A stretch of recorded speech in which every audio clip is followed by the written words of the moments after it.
Good afternoon, I'm Jason Fisher, your host today for 15 Minutes in the Forest. And today's topic is Generation Next and legacy planning.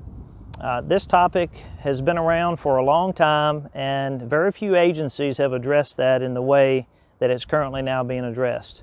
So Virginia Cooperative Extension and Virginia Department of Forestry partnered some years back, actually 2009, to begin Generation Next. So I'm one of many of colleagues that work with this program in the state, and we're going to be talking about that today for just a minute, as well as hearing from people who have such an impact on this program in Virginia. So if you've been watching 15 Minutes in the Forest since it began in 2020, thank you. We appreciate your commitment and continual viewing of these educational videos. But you know, in thinking about it with today's topic, all the wildlife that we've talked about, the water quality, the timber management and forestry, and forest stewardship that's practiced so well in our Commonwealth would not be possible without the land to do it on. So in working with families and helping them to get the tools they need to make good decisions and the future of their property and keeping the land intact in forestry and in the family is what Generation Next is about. And so come with me today. You'll hear from some of my colleagues and the coordinator of this program currently in Virginia, and ask the question to yourself, how might I best approach my family in bringing up the topic of legacy planning?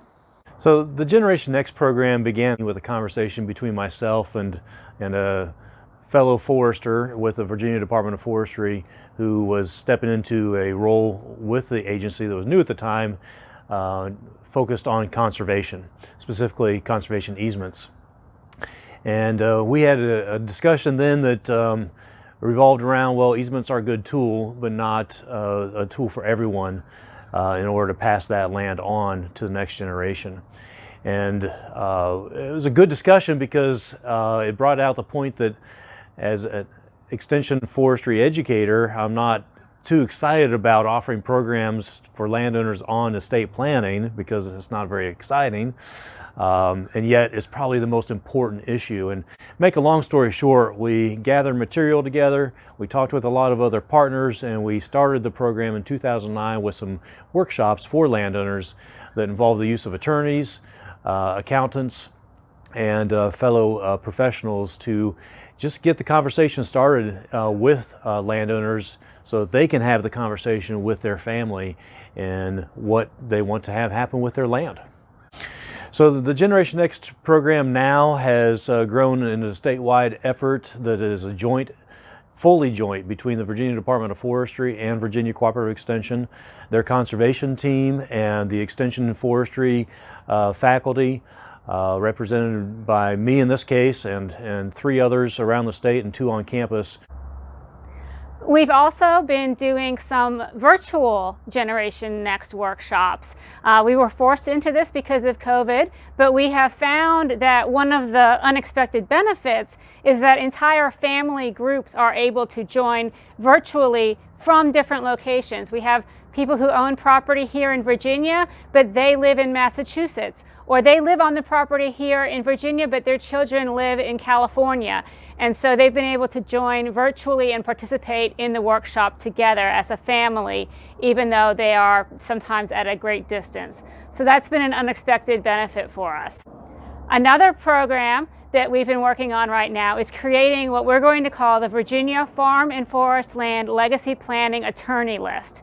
So one of the things that we talk about a lot in Generation Next is the importance of working with a lawyer, with a qualified professional legal advisor who can help you put together your will and your other documents. And so we are often asked by people, well, where do I find this lawyer with these skills? Can you recommend somebody? And so we're working on creating a list that we'll be able to give to people. So we've gathered some names from people's recommendations and a few other sources, the Virginia Bar, and now we're going to be surveying those lawyers to find out what their strengths and experiences are so that we can put together a list that we'll be able to provide to landowners. Well, today we are actually in Charlottesville. Both the Extension and DOF members of our team are here training the larger Department of Forestry workforce in Generation Next, in bringing this up with landowners, talking to them about the future of their land and their family on their land. Well, I think first you had to have a conversation with the landowner. Going in there with the mindset that you're just going to immediately talk to them about legacy planning, it's probably not the most productive way to do it. Have a conversation with them. Ask, what are their values of the land? Why do they own it? What are their goals and objectives? What's their family situation like? What do they want to leave as a legacy for the next generation? And once you have those conversations, then you can start talking a little bit more about legacy planning and what tools are available to them to help them with that process.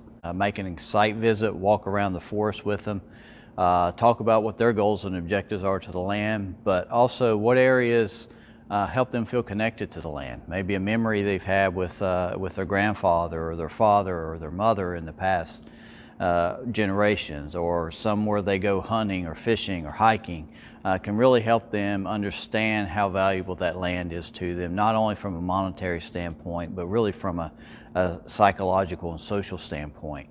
Once you have those values identified and you've started that conversation, you can then start to lead a little bit more into the planning process with them, helping them to identify what legacy they want to leave behind and the steps that they can take to make sure that that happens. Outdoor recreation activities such as hunting, fishing, and hiking are examples of ways to get the younger generation attached to the land. Taking advantage of these opportunities early on in life can instill a sense of ownership and stewardship among all who are involved. Good shot, Libby T. Nice shot. Good job, Libby. Good job, Sugar. Yeah. Good shot. You see? Okay, come on up.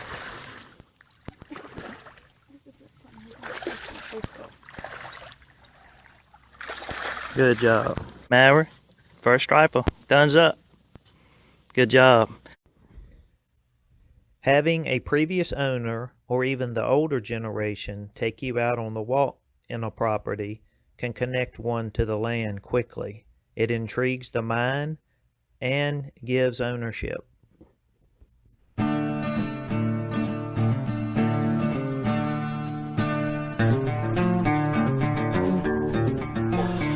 Okay.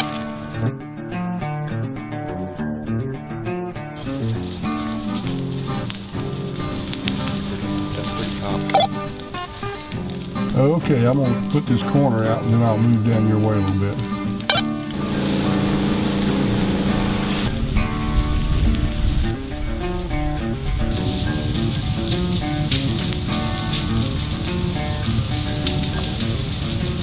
I am Joe Graves. This is my brother Clark Graves. We own this farm in partnership. We operate it as Graves Family Forests because it's very much a family operation. Plans for the future are all about the family and the transition to the family. The farm has been in our family since 1905. It was left to us by our great aunt Irene Yancey Graves Brandon, to my father, and then my brother and I. We want this to be a long-term sustainable forest. It can provide income for our descendants and can help them manage and be set up for them so they don't have to do a lot of the groundwork we've done. And things will be rolling right along for them, we hope. And if they have a sincere interest in it, they can maintain it with as little trouble as possible as far as income goes. And we didn't come from a background of forestry. We haven't been on this land all our lives. Maybe with the exception of Boy Scouting, the only time that we had any conservation training as we grew up. But we came out here, we knew that things needed to be done on the farm. We wanted to do them in the right ways, and we started attending the Forest Landowners training programs, and every time we go we learn something. Most of those things we have applied on this farm. Very few of them don't apply to any forest holding. Every acre needs to produce its maximum potential. That doesn't necessarily mean money, but it may be, wildlife corner, or it may be, it may be timber, or it may be agricultural. This is an update of the last 2 or 3 years of what we've been doing in our Generation Next plans. Pretty soon in this process, we started having family meetings. Probably the most valuable thing that we did as we started getting input. We were surprised at how interested the younger people were and how much they wanted to participate in family meetings. One of the first things we did in the meetings was we covered our finances, the farm finances, to bring them up to date. We'd recently had a large timber harvest. We gave them the details on that. We were in the process of negotiating a new cell tower lease for an additional 20 years. We have an ag lease, a hunting lease, and we lease a parking area to a logging company. During the meeting, the young folks advised us with this income, especially from the timber, that we replace our old farm equipment. Now this is all part of this Generation Next, because those old tractors and things were fine for us, but the new ones have all the bells and whistles, the roll bars and the flashing lights, and it's much safer for them and for their children when they get up to age and want to start driving this thing. So all of these things are thinking about Generation Next and who's going to manage the farm, and are they going to be able to live and do it. Our second family meetings was held with an attorney, and we decided to change from a partnership, Graves Family Forest, to an LLC format. We have a conservation easement on our farm. We manage about 800 acres, mostly timberland. Our open acres are in ag, are in crops, tobacco, rotation, soybean, wheat. And Virginia Outdoors Foundation holds our easement. So everything that we do, including going to this LLC, we had to clear through VOF. They don't deny you, but they want to be kept up to speed on what you're doing. But really that first family meeting showed us a lot about their interest in the farm and in the future of the farm, as we talked about the finances and how it was organized and how it was going to be passed to different generations, and assured them that we had all our wills and all that kind of stuff in line and in order, who our attorneys were, where our safety deposit boxes were. And but when we asked, how often do you want to have these meetings? How often do you want to get together and talk about these things? Every couple of years, every 3 years? And they said, no, we want to meet every year. And they said, we need to meet every year if we're going to keep up to speed with what's going on the farm. So when changes do occur, or we decide to make different changes in this meeting, that we'll have a good background and be able to move forward. So we try to be very transparent in what's going on the farm. We talk about these things to our children whenever something's coming up. My nephew, my brother's son, he has helped us a great deal on the farm. He's helped us with burns.